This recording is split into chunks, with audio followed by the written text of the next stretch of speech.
When I came back from my morning walk and saw my own house listed online, available immediately, perfect retreat by the river, with photos of my bed, my kitchen, my porch, I realized my daughter had quietly decided I no longer needed a home.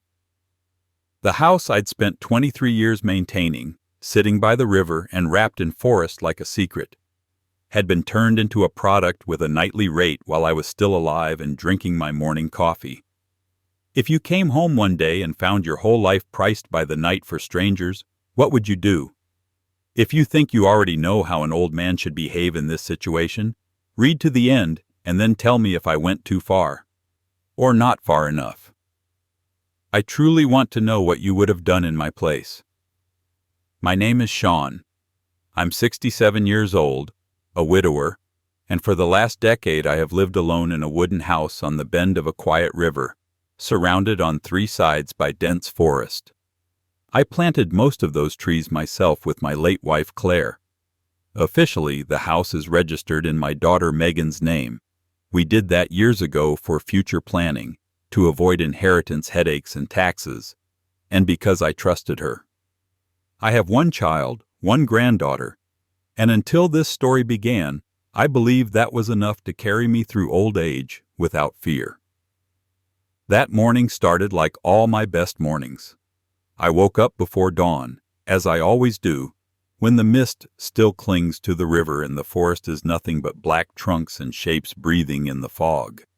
My knees hurt, my back protested, but the air out there smells like wet earth and pine needles, like the way life used to smell when Claire was still here. I put on my old flannel, the one with the worn elbows, laced up my boots, and stepped out onto the porch. The boards creaked the way they always do, that familiar complaint that never quite turns into real pain. I locked the door more out of habit than necessity. No one comes out here unless they mean to. Then I walked. The path along the river is narrow and a little dangerous in spots, the ground dropping off sharply where the bank is undercut. I know every rock, every root. I used to show them to Megan when she was little, her small hand swallowed in mine as I warned her about the slippery moss. Now it's just me and my thoughts and the birds. I walked for about an hour, listening to the water and my own breath, thinking of nothing in particular. When I headed back, the sun was already pushing through the trees, turning the mist to gold. It was shaping up to be a good day. I remember the exact second that day died. I stepped out of the trees into my clearing, expecting to see my battered green pickup, the sagging porch, the geraniums Megan had given me for Father's Day last year. Instead, I saw a small gray hatchback parked right in front of my steps, trunk open, suitcases piled beside it. 2 strangers stood there. A woman in yoga pants and an expensive fleece was holding her phone up, filming a slow pan of the house. A man in a baseball cap was fiddling with the key box I'd installed myself 15 years ago when Claire still worried about, just in case we lose the keys. For a moment my brain simply refused to make sense of what I was seeing. "Excuse me," I said, my voice sounding odd in my own clearing. "Can I help you?" They both jumped. The man turned sharply, hand still on the key box. The woman lowered her phone a little but kept it recording. I could see the red dot reflected in the screen. "Oh," she said, laughing nervously. "You must be the caretaker. The owner said someone local looks after the place." The word hit me like a physical slap. Caretaker. "No," I said slowly. "I live here. This is my house." Now it was the man's turn to laugh. "Yeah, I get it," he said. "Must be weird having people in and out all the time. Don't worry, we're super respectful. We read all the rules on the listing." He finally popped the key box open, and my own front door key fell into his palm. I stared at that little piece of metal as if it were something obscene. My heart began to pound so hard I could feel it in my throat. "What listing?" I asked. The woman turned the phone around and showed me the screen. There it was. A familiar wooden house by a glittering river framed by trees, bathed in soft evening light. my house, my porch, my dented mailbox. The listing title read, River Forest Retreat, Entire Home, Host, Megan. Scroll down. Perfect for families and city escapees. Owner's father occasionally uses the shed but does not stay in the house. You'll have complete privacy. Owner's father. That was the second slap. Where is Megan? I asked quietly. The woman frowned. Your daughter?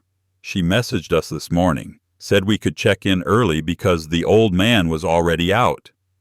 Already out, I repeated. My voice sounded like it came from far away. The man shifted awkwardly. Look, we paid for 3 nights, okay? I'm sure she told you. No, I said. She did not tell me. We stood there in a strange triangle, me in my old boots, them in their city sneakers and expensive jackets, the river murmuring behind us as if nothing was wrong. I felt the world tilting slowly, like a boat taking on water. I need you to leave, I said. Right now. The woman's mouth tightened. We paid for this. We drove 4 hours to get here. And I have lived here for 10, I replied. I'm sorry, but you can't stay in my home while I figure out what my daughter thinks she's doing. They argued. Of course they did. People who are wrong often get the loudest. In the end, they left only because I went inside, picked up the landline and told them I was calling the sheriff to report a break-in. They took their suitcases, their anger, and their sense of entitlement back to their hatchback and drove away, spitting gravel. I stood on the porch and watched them disappear into the trees. The ringing in my ears drowned out the birds. Then I went inside, sat down at the kitchen table, and called Megan. She didn't pick up. I tried again and again, voicemail, cheerful recorded voice. Hey, it's Megan. Leave a message and I'll get back to you. I didn't bother leaving one. I know my daughter. If I gave her time, she'd prepare answers. I wanted the truth twisted as little as possible. So I did something I almost never do. I turned on the old computer, waited for it to groan to life, and opened the internet browser Megan had installed for me when we set up the house in her name. I typed River Forest Retreat Megan into the search bar. The listing appeared immediately. There were 32 reviews. She said it's been fully booked since spring, one recent review read. So glad we snagged a weekend. My hands started to shake. Fully booked. Since spring. I scrolled through photos I had never taken. My bedroom, looked like a hotel room. My books rearranged into decorative stacks. Claire's quilt folded at the foot of the bed like a prop. Someone had opened my dresser drawers to show ample storage space. The caption read, Please respect owner's few personal items. There were pictures of the living room, the kitchen, the porch swing, photos of strangers sitting on that swing, feet up on the railing, wine glasses in hand, the river behind them like a postcard. I felt something in my chest tear. When Megan finally called back, it was almost noon. I had been sitting at the table the whole time, the computer screen slowly dimming and brightening as it waited for me to do something. Dad, sorry, I was in a meeting, she said, all bright efficiency. What's up? I stared at the wall for a long moment before answering. I just turned away a couple who arrived to stay in my house, I said. They showed me your listing. There was a pause, then an exhale. Oh, she said. So you saw it. So I saw it, I repeated. How long has my house been for rent, Megan? It's not your house, she said quickly, then softened her tone. I mean, legally. Remember? We put it in my name after Mom died. It was your idea, Dad. For inheritance, I said. For taxes. Not so you could sell my life by the night. She sighed, and I heard the rustle of papers, the clack of a keyboard. She was probably still at her office, surrounded by people who think PowerPoint slides are reality. Dad, we've talked about how big that place is for one person, she said. You're always complaining about the stairs and the leaves and the snow. It just made sense to let it pay for itself. Pay for itself, I said. By evicting me while I'm still breathing? You're not being evicted, she said, that tone creeping in. the one she uses with difficult clients. You just don't need the whole house all the time. The plan was always that we'd move you somewhere easier eventually. This is just the first step. We can get you a nice apartment in town, close to everything. Or a senior community. They have game nights and excursions, you'd love it. She said it like she was offering me a vacation package. Did you ever intend to tell me? I asked. Of course I was going to tell you, she said quickly. Everything moved fast. Jake's tuition went up, the roof needed repair, and you're always saying money is tight. I thought you'd be relieved we found a solution. It's not like we're throwing you out. The couple who showed up this morning thought otherwise, I said. They had a confirmation that said entire home. Not entire home except for the old man. Dad, you're overreacting, she said. You're making this bigger than it is. You always do this when I try to help. Help. That word from her mouth nearly made me laugh. We argued for a long time. The details blur together now, her talking about asset optimization and underutilized space. Me talking about nights when she woke crying from nightmares and I walked the hall with her until dawn, about Claire's handwriting carved into the underside of the kitchen drawer. She had no answers for those. Only silence. Then a hardening I could feel through the line. Look, she said finally, we already have bookings for the next 3 months. Canceling them will cost me a fortune, and it will tank my rating. We can't afford that right now. Take a week, okay? I'll pay for a motel in town while we sort everything out. Then we'll move you somewhere practical. You know this place isn't safe for you anymore. Not safe. The house that had kept me alive after Claire died. The river that had listened to my grief when no one else had time. The forest that had watched my hair go gray. I'm not leaving my home, I said quietly. You already agreed, Dad, she snapped. When you put the house in my name, you said you trusted me to manage it. I am managing it. I'm not arguing about this anymore. I've booked you a room at the Pine Hollow Motel. It's cheap but clean. You can stay there until we find a permanent solution. Cheap but clean.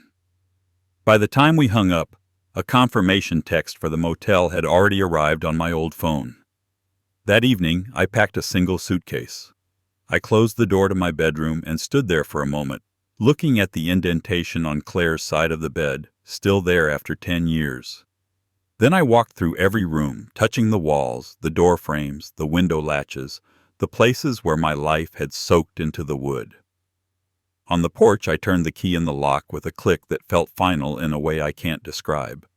Then I drove away from my own house to a motel that smelled of old cigarettes and lemon cleaner. The Pine Hollow Motel was a long, low building next to the highway, its neon sign flickering between Pine HLO and INHO-L. The room had a bed that sagged in the middle, a TV bolted to the wall, and curtains that didn't quite close. The air conditioner rattled like something dying. I set my suitcase on the chair and sat on the edge of the bed. For the first time since Claire's funeral, I cried. Not loud sobs, just a slow, steady leaking that seemed to come from somewhere deeper than my heart.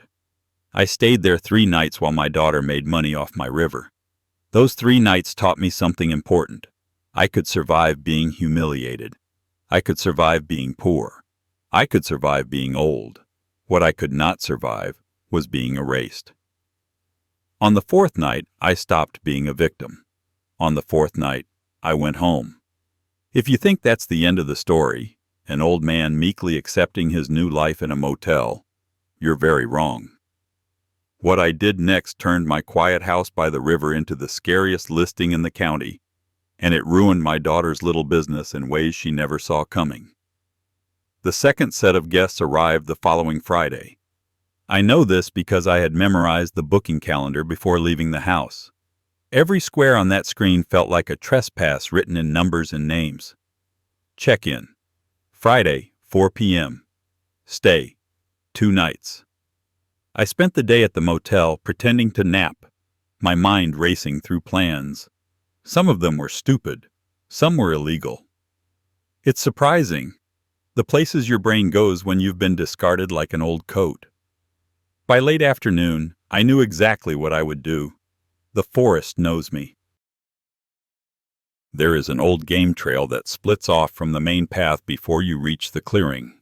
It skirts the back of the property, slips between the pines, and comes out behind the shed.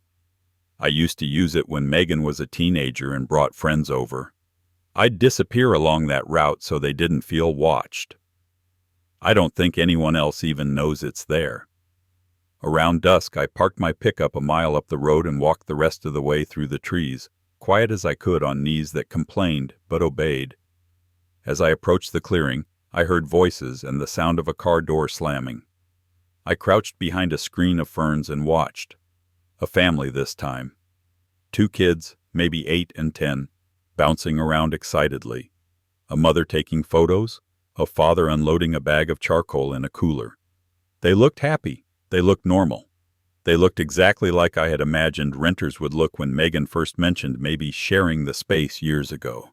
Back when I thought she meant with friends, not paying strangers.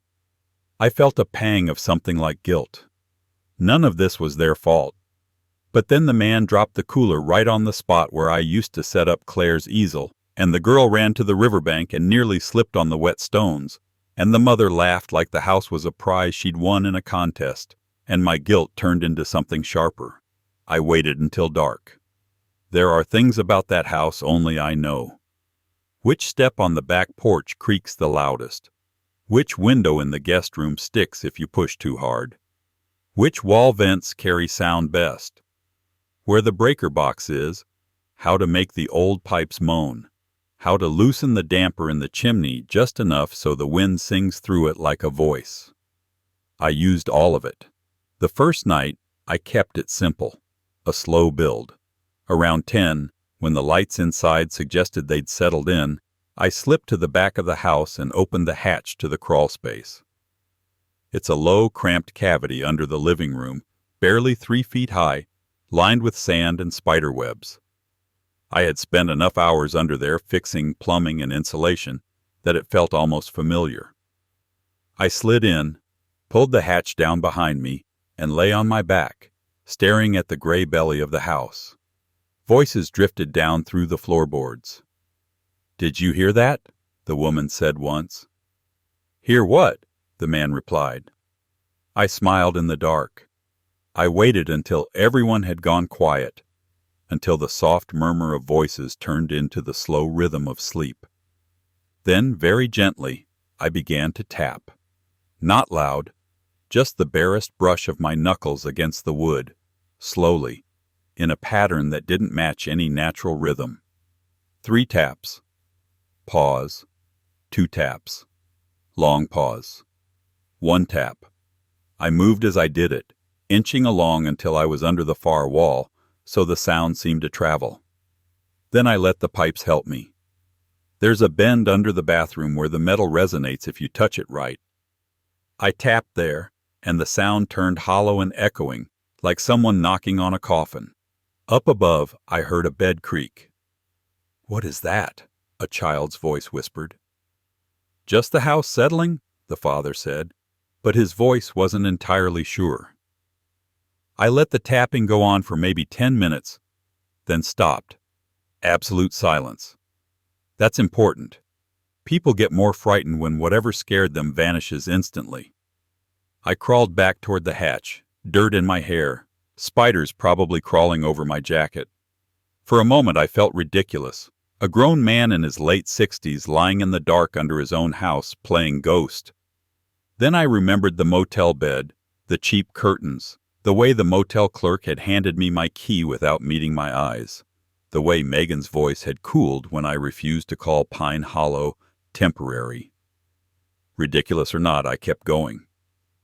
Outside again, the night felt colder. I crept around to the breaker box, opened it, and flipped the porch light on and off 3 times in slow succession. Then I shut it off completely.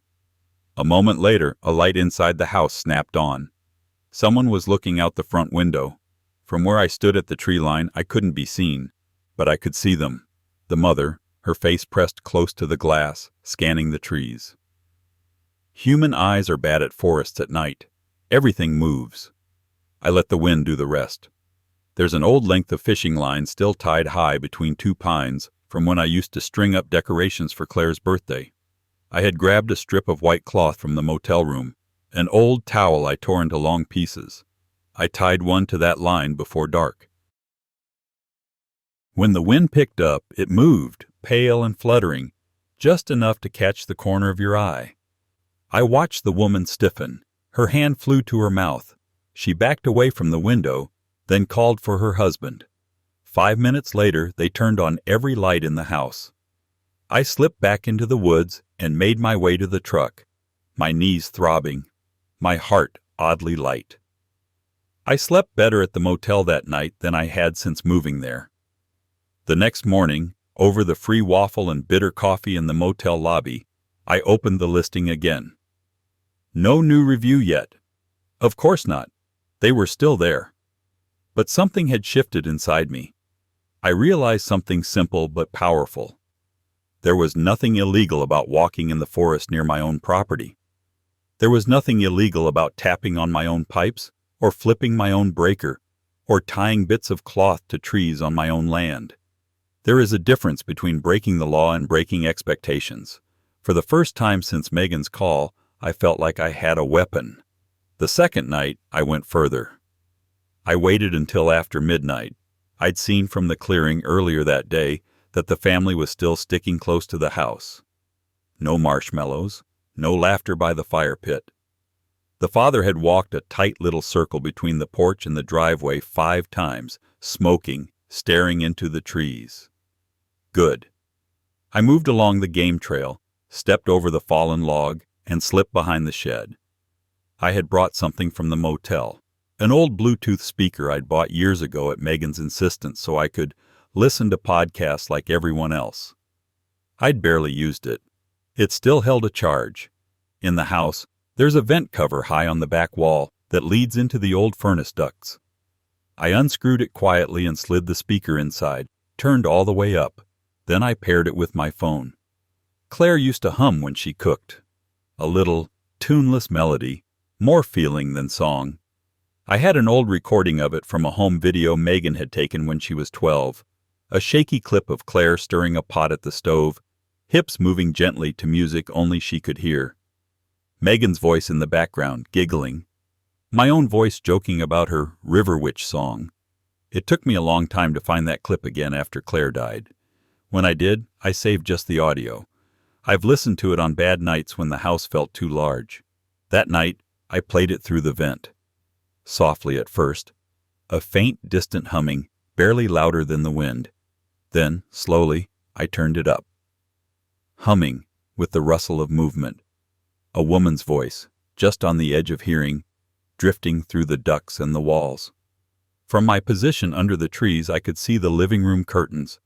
The light inside flicked on. A shadow moved quickly. Another light. "What is that?" a child cried. "Do you hear that? Someone is in the house," the mother's voice said, pitch rising. I let the humming go on another 20 seconds, then abruptly cut it. Silence. I heard the creak of the front door. The father stepped onto the porch, flashlight beam slicing through the dark. It swept across the yard, the trees, the shed, missed me by inches. "Hello?" he called. "Is someone there?" I said nothing. He stood there a long time. Then he went back inside and slammed the door. I removed the speaker, replaced the vent cover, and left the way I had come. The next morning the review appeared. Left after second night. Beautiful location, but something is wrong with this place. Strange noises in the walls at night, lights flickering, kids terrified. Host was unresponsive. Would not recommend for families. 2 stars. 2 stars can ruin an average. Megan called me that afternoon. "What did you do?" she demanded without greeting. "Good afternoon, Megan," I said. "How is my house?" "This isn't funny," she snapped. I could hear traffic noise behind her, horns honking. "The last guest left early. They said there were noises and lights going out. They mentioned seeing someone in the trees. Were you there?" "I took a walk," I said. "On my property." "Dad?" she said, exasperated. "We talked about this. You can't just hang around scaring people. You're going to get me banned from the platform. Do you have any idea how much money we'll lose?" "Yes," I said, "I do." She went quiet for a second. Then, "You're doing this on purpose." "I am visiting my own land," I replied. "If people are frightened by a few tree shadows and an old house that creaks, perhaps they'd be happier in a condo." "You're being vindictive," she said. "This isn't you, Dad." She was wrong. This was me, just a version she'd never expected to meet. "Come visit," I said suddenly. "Come see how it feels to stand on that porch and know that inside, strangers are sleeping in your bed. Come smell the house when you know someone else has cooked in your kitchen. Come hear the river and know you are listening from the outside." "I don't have time for dramatics," she said. "I have work, a child, responsibilities. I'm trying to build something here, and you're sabotaging it." "You built it on my back," I said. "On my grief, on my house. You did not ask. You did not tell. You took." "We can talk about this later," she cut in. "Please, just stay away from the property when guests are there. I'm serious, Dad. I don't want to have to involve anyone else." Anyone else. She meant authorities, doctors, lawyers. The word hovered there, threat and promise. "Goodbye, Megan," I said, and hung up. You'd be surprised how much a quiet old man can change when pushed into a corner. The next month was busy. Every weekend someone new arrived. Couples from the city, families with kayaks strapped to their SUVs, groups of friends with coolers and portable speakers. They all had the same look when they first saw the house. Delight, a sense of discovery, the smugness of people who think they've found something untouched. By the time they left, they all had a different look. I wasn't cruel. I never entered the house while they were inside. I never tampered with their things. I never damaged my own property. But I used every creak, every draft, every groan of the pipes. One night, I loosened the latch on the attic door so it swung open with a slow moan when the wind hit the eaves just right. Another, I unscrewed a single bulb in the hallway so it flickered and went out only when the bathroom door was opened. I hung small wind chimes in the trees where no one could see them, so that on still nights a breeze could suddenly set them tinkling like distant laughter. I discovered that if I stood just behind the tree line and whistled very softly, the sound carried oddly across the clearing, seeming to come from everywhere and nowhere. I watched people on the porch freeze mid-laugh, their eyes scanning the dark. Sometimes I let them see me just for a second. An old shape between the trees gone when they looked twice. The reviews changed. Beautiful but creepy. Would not stay alone. Strange activity at night, felt watched. Something is off about this place. The stars dropped one by one. 4.5, 4, 3.5. Megan started calling more often. Her voice shifted from irritation to strain. "You're ruining everything," she said in one call, her voice thick like she'd been crying. "I needed this revenue, Dad. The house is expensive, the taxes, the repairs. Jake's school. You don't understand how hard it is." "I understand more than you think," I said. "I remember holding you in a hospital hallway when you were 3 and had a fever so high the doctor looked scared. I remember working overtime for months to pay those bills. I remember wishing there was someone else to help. There wasn't. There was only me." "That's different," she said.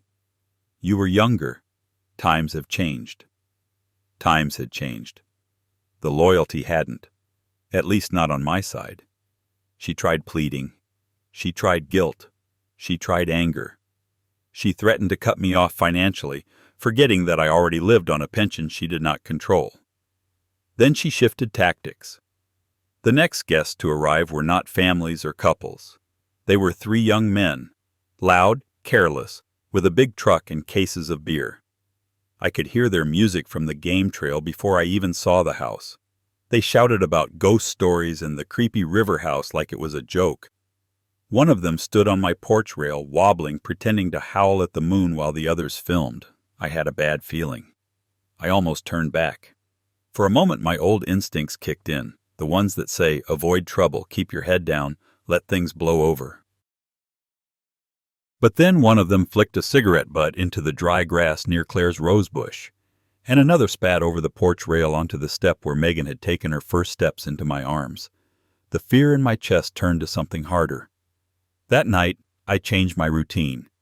I waited until they were deep into their drinking, their laughter sloppy and loud, the music turned up so high it shook the windows. Then I approached the clearing directly, not from the back. I stepped out of the trees and walked into the yard. They didn't see me at first. The porch light haloed them, making the darkness beyond seem deeper. I walked up to the bottom step and stood there until the closest one noticed me. He jerked, nearly spilling his beer. "Whoa! Old man, you scared me." The others turned. "What are you doing here?" one asked. "This is my house," I said. They looked at each other and burst out laughing. "Dude, he's the ghost," one said, and they howled again. I felt my jaw tighten. "You need to treat this place with respect," I said. "No smoking near the trees. No trash in the river. No screaming at midnight. There are other people on this land." "There's no one out here but you and the raccoons," one of them snorted. "Chill, Grandpa. We paid good money to be here. Go back to your motel." The words hit like ice. "How do you know about the motel?" I asked quietly. He shrugged. "Host told us. Said if we see some old guy in the woods, it's just her dad being weird. She's trying to get him to move out, but he's stubborn." Weird, stubborn, motel. Megan had turned me into a cautionary tale in my own story. Something in me snapped then, cleanly, like a dry stick. "I see," I said. My voice felt steady, almost calm. "Enjoy your stay." I walked back into the trees. Their laughter followed me for a while, then faded. I did not go under the house that night. I did not tap pipes or play recordings. Instead, I walked to the old dock on the river, the one I'd half disassembled years ago after Claire slipped on the wet boards. The remaining planks still lay stacked nearby, gray and solid. It took more strength than I thought I had, but anger makes good fuel. I dragged 3 of the heavier boards up the path and laid them across the back steps, just under the second and third risers. Then I found the old jar of raccoon repellent in the shed, shook it loose, and sprinkled it lightly along the base of the walls. It smells like something died, and it makes animals avoid the area. Humans just think something is wrong. Then I went to the breaker box, flipped off everything but the fridge, and walked back to the trees. It didn't take long. Less than 10 minutes later, the music cut mid-song, shouting, a door slamming. "Dude, what the—" I heard a thud and a curse as one of them stepped on the loose boards and felt the whole step shift under his weight. Another shouted about the smell. The wind chose that moment to rise, sending the trees whispering. I didn't need to do anything else. They were drunk, primed for fear, and the house did the rest. The groan of old wood, the rattle of windows, the sudden dark. Within 30 minutes, their truck light swept across the clearing. The engine revved, gravel flew, and they were gone, leaving behind a spray of beer cans and a cigarette still smoldering on the driveway. I stomped that out carefully, then stood there, breathing hard. My heart pounded. My knees screamed. My hands shook, but I was smiling. The review came the next day. 1 star. Host's creepy dad harassed us. Place is falling apart. Smells terrible. Power kept going out. Left after 1 night. Stay away. Megan arrived herself that afternoon. I watched her car pull into the clearing from my hiding place in the trees. She got out slowly, looking around as if expecting something to jump out at her. Her shoulders were tight, her mouth a line. She walked around the house, picking up cans, frowning at the back steps. When she moved toward the breaker box, I stepped out from the trees. "Careful," I said. "The woods are full of ghosts."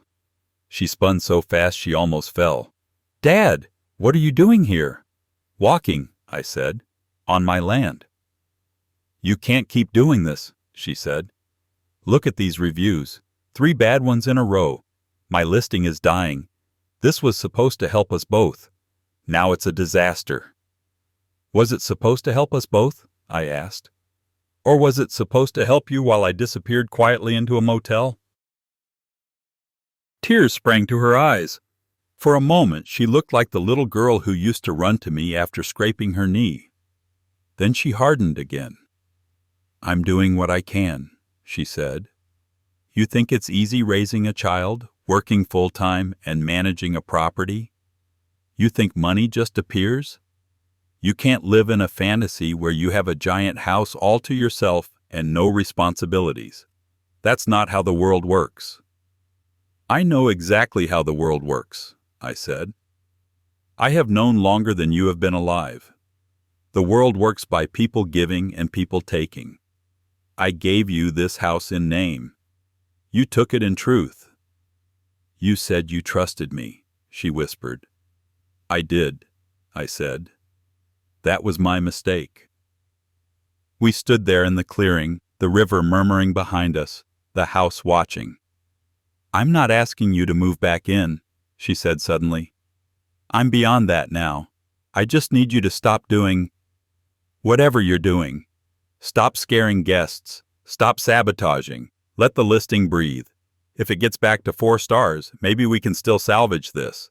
I'm already down several thousand in cancellations.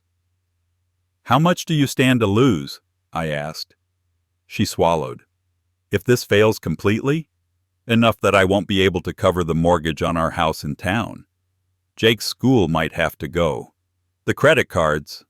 She trailed off. So you used me to patch holes in a sinking ship, I said. You didn't open the listing because the house was underused. You opened it because you'd mismanaged your life and saw my home as a lifeboat. That's not fair, she snapped. You're painting me as some villain. I'm doing my best. Your best involved lying to me, I said. Renting out my house behind my back. Telling strangers I was a weird old man in the woods. Booking me into a cheap motel like a piece of unwanted furniture. Perhaps your best is not good enough. Her face crumpled then. For a moment, I almost reached for her, but I didn't. Fine, she said hoarsely. If that's how you want to play it, I'll pause the listing. I'll regroup. Maybe sell the place if I have to. Her eyes met mine. You know I can do that, she said quietly. It's in my name. I can sell it tomorrow if I want. That was her final weapon. I had been waiting for it. I know, I said. I also know that in order to sell it legally, you need my cooperation because of the agreement we signed when we transferred the deed. You remember, the one that gave me lifetime occupancy rights. She blinked. You didn't read it, did you? I asked gently. I skimmed it, she admitted. Your lawyer said it was boilerplate, I said. I insisted on that clause. Your mother would have insisted too.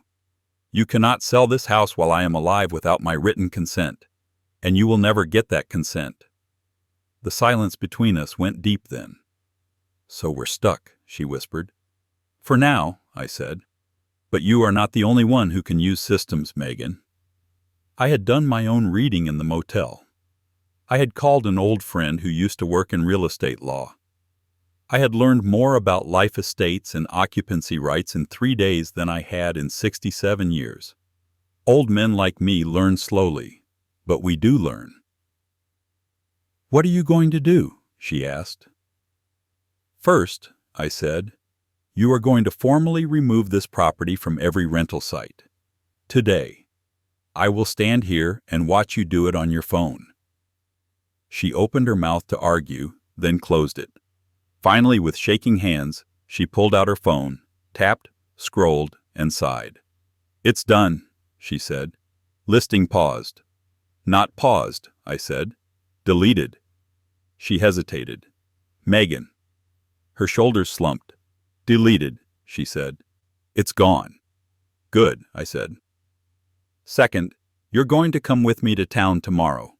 We are going to see a lawyer. We are going to file documents that formalize, in more explicit terms, what was only implicit before. That I have the right to live here as long as I breathe. That no financial decisions involving this property can be made without my signature, and that in the event of your attempting to circumvent that, there will be automatic legal consequences. You don't trust me at all anymore, she said. No, I said. I trust you to do what is easiest for you in any given moment, even if it hurts me. That is why we need paper. And if I refuse? I looked at her steadily. Then I will continue to take walks on my land whenever strangers are here. I will continue to let the forest whisper, the pipes groan, the lights flicker. Your reputation will sink below 3 stars and never recover. You will lose the possibility of using this house as income, and you will still be unable to sell it. Her jaw worked. I could see the calculations behind her eyes. She has always been good with numbers when she wants to be. Finally, she exhaled. Fine, she said. We'll see the lawyer. We did. She didn't like the bill. I paid half anyway. The motel clerk raised an eyebrow when I checked out the following week. Back home, Mr. Collins? He asked. Yes, I said. For good, I think. Driving back, I felt lighter. The house rose out of the trees at the bend in the river like it always had, but it looked different now. Less like a prize someone could win, more like a fortress I had reclaimed. Inside, it smelled of dust and river and something else. My life. Unperfumed by strangers. I opened the windows. I swept. I changed the sheets. I took Claire's quilt and shook it out, watching motes dance in the sunlight. Megan came by a few days later. She stood on the porch, hesitating, then sat on the swing like she used to when she was 16 and mad at the world. I've lost a lot of money, she said without greeting. Cancellations, refunds, potential bookings. It'll be tight for a while. I know, I said. I read the numbers in your eyes when you talked about them. She looked at me sharply. You wanted this, she said. You wanted me to suffer, just a little, so I'd understand. No, I said. I wanted you to learn that you cannot build your comfort on someone else's displacement without paying a price. The fact that the price turned out to be financial is merely convenient. She laughed once, without humor. I was wrong, she said quietly. About a lot of things. I thought of this house as an asset, not as... you, not as... She gestured vaguely at the trees, the river, the porch. All of this. I told myself you'd be better off in town, that I was helping, that you'd adjust. I didn't think about what it would feel like to you. I didn't want to think about it. I looked at her for a long moment. That's the most honest thing you've said since this started, I said. She shrugged. Hard to keep lying when your business model collapses because your father decided to become a ghost. We both smiled then, a little. I can't promise I won't make stupid choices again, she said, but I promise I won't make them with this house. Not anymore. That's all I need, I said. Jake came running around the corner then, all knees and elbows. Grandpa, he shouted. Dad said you were back. Mom told me the house is haunted. Is that true? Megan shot me a warning look. I considered my answer. It was, I said. For a while. A very angry ghost lived here. He rattled the pipes and whispered in the trees and made sure people who didn't belong got very, very uncomfortable. Jake's eyes went wide. Is he still here? Maybe, I said. Maybe he'll rest now that the house is safe again. Ghosts don't stick around when they're no longer needed. That night, after they left, I stood on the porch and listened to the river. The forest was quiet, the house dark and solid behind me. No strangers, no cars, no nervous laughter. For the first time in months, I felt like I was standing inside my own life again, not watching it being rented out from under me. My daughter suffered significant financial losses. She had to tighten her belt, cancel a trip, downsize some plans. She learned what it feels like when something you thought you owned turns out to have a will of its own. I got my house back, not on paper, but in truth. No more listings, no more guests. Just me, the river, the trees, and the ghosts I choose to live with. Claire's humming in the kitchen, Megan's toddler footsteps in the hall, Jake's laughter echoing across the water on summer afternoons. Sometimes, late at night, I still walk the perimeter of the clearing just to remind myself I can. The trees whisper like they used to, but they feel less like co-conspirators and more like old friends now. Every once in a while, a car slows on the road, tourists with maps looking for a place they heard about online, the spooky river retreat that vanished without a trace after a string of terrified reviews. They peer down the track, see nothing but trees, and drive on. The house stays invisible to them. That's how I like it. So that's what I did when my own daughter put my house up for rent and tried to exile me to a motel. I turned into the ghost she'd told people I was and haunted her business until it died. I chose revenge that looked like justice, and I made sure the only people truly scared in the end were the ones who wanted my home without my presence. Tell me honestly, as a 67-year-old man who is almost erased from his own life, did I go too far or not far enough? My grandpa's words really happened. I believe him. If you want more true tales stories like this, hit subscribe.